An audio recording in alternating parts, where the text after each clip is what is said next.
Reports are emerging that the legal battle surrounding Donald Trump has devolved into a full-scale collapse of courtroom order, a situation so dire that it ended with federal bailiffs physically removing the former president's own defense lawyers from a federal courtroom.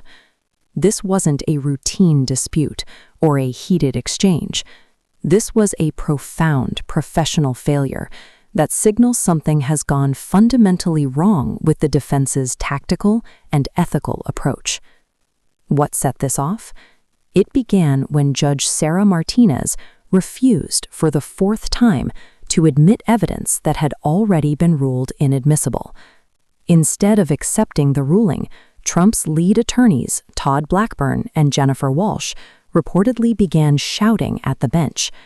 These are officers of the court, expected to uphold standards of decorum, yet they were escorted out by armed officers while continuing to yell objections. It is astonishing to witness lawyers actively undermining their own case and potentially their own careers in real time. The confrontation reached a breaking point during a hearing where Todd Blackburn attempted, once again, to slip barred evidence into the record. When the judge sustained the prosecution's objection, Blackburn didn't pivot. He challenged the judge directly, his voice rising as he accused the court of violating his client's constitutional rights. According to journalists inside the room, Judge Martinez calmly reiterated that the rulings had already been affirmed on appeal and were conclusively resolved. She directed Blackburn to proceed. Instead, Blackburn reportedly declared, "This is a kangaroo court, and everyone knows it." The room fell into a total, chilling silence. Judge Martinez's demeanor shifted from restrained patience to unmistakable severity. She offered a final off-ramp, an apology, and a return to decorum. Neither attorney took it. Instead, Jennifer Walsh stood up and accused the judge of denying a fair trial, her voice so loud it could be heard outside the courtroom doors. At that point, the command was issued, "Remove counsel from my courtroom." While the courtroom in Martinez's chamber was in chaos, another federal judge, Richard Berman, was issuing an ultimatum that could lead to the first arrest of a sitting FBI director in U.S. history. Judge Berman has set a December 20th deadline, now only days away, for FBI Director Kash Patel to release the long-sought Epstein files. For months, Patel has relied on bureaucratic delay, claiming the documents, which relate to Trump's documented connections to Jeffrey Epstein, are privileged or classified. But Judge Berman was blunt. The FBI director is not above the law. He noted that the intelligence community and multiple courts have already rejected these privilege claims. The stakes are no longer theoretical. On December 20th at 5:01 p.m., if those documents are not delivered, a warrant will be signed, and federal marshals are on standby to take Patel into custody. He will remain in federal detention until he purges his contempt. The color drained from Patel's face as he realized that political convenience would not shield him from the enforcement power of the federal judiciary. Why is the resistance so fierce? Sources familiar with these subpoenas reveal that these files include internal FBI communications referencing political pressure to minimize investigations into Trump's ties to Epstein's network. They reportedly contain witness statements and flight records that would make any continued withholding virtually indefensible.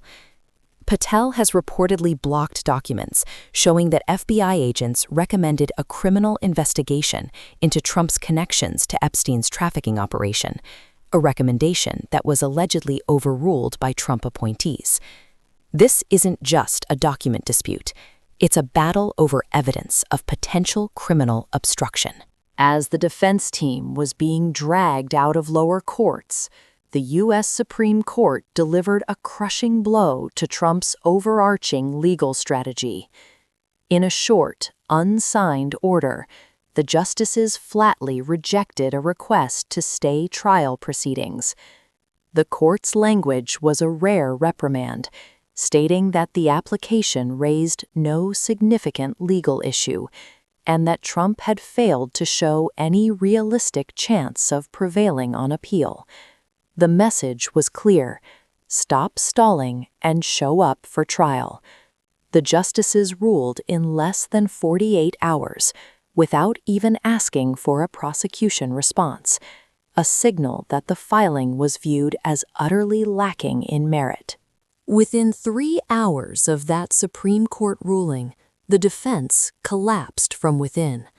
3 of Trump's remaining senior lawyers filed motions to withdraw. One cited a complete breakdown in the attorney-client relationship.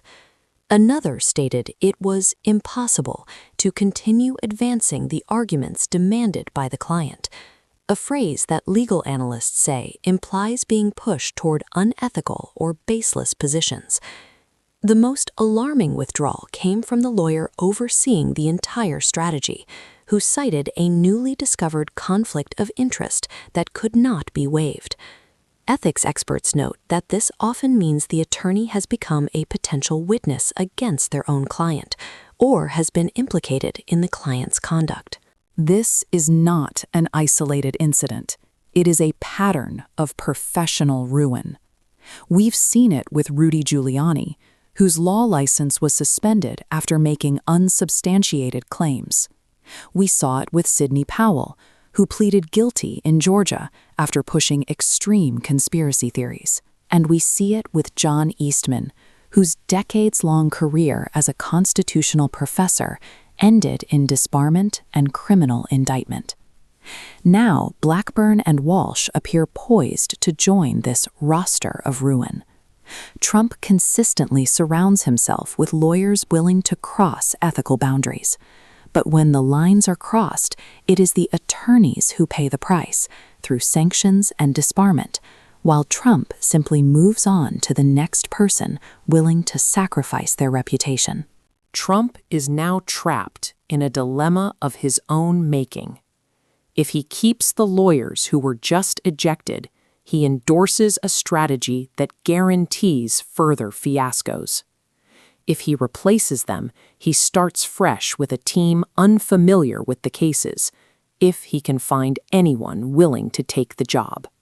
Recruiters report that the pool of qualified lawyers has shrunk to near zero. One attorney reportedly said, "There isn't enough money in the world," while another noted they had a career to think about. If judges refuse further delays, Trump faces the genuine possibility of representing himself. Imagine a former president of the United States, a major party nominee, stumbling through a criminal trial without knowing the rules of evidence, questioning witnesses, and making incorrect objections. The outcome would almost certainly be conviction. The stakes have never been higher for the American judicial system. Judge Martinez has already issued a formal contempt order requiring Blackburn and Walsh to show cause why they shouldn't face fines or suspension. Next week, the eyes of the world will be on the contempt hearings scheduled for the attorneys. And by December 20th at 5:01 p.m., we will know if the FBI director will be behind bars. When your own lawyers are being dragged out of court by bailiffs while shouting, the path to establishing reasonable doubt effectively disappears. This is more than just a bad day in court. It is the disintegration of a legal defense in the face of the rule of law. Thank you for watching. Make sure to hit the subscribe button and the notification bell. We will be here to bring you the updates as this historic crisis unfolds. This is The Watchtower.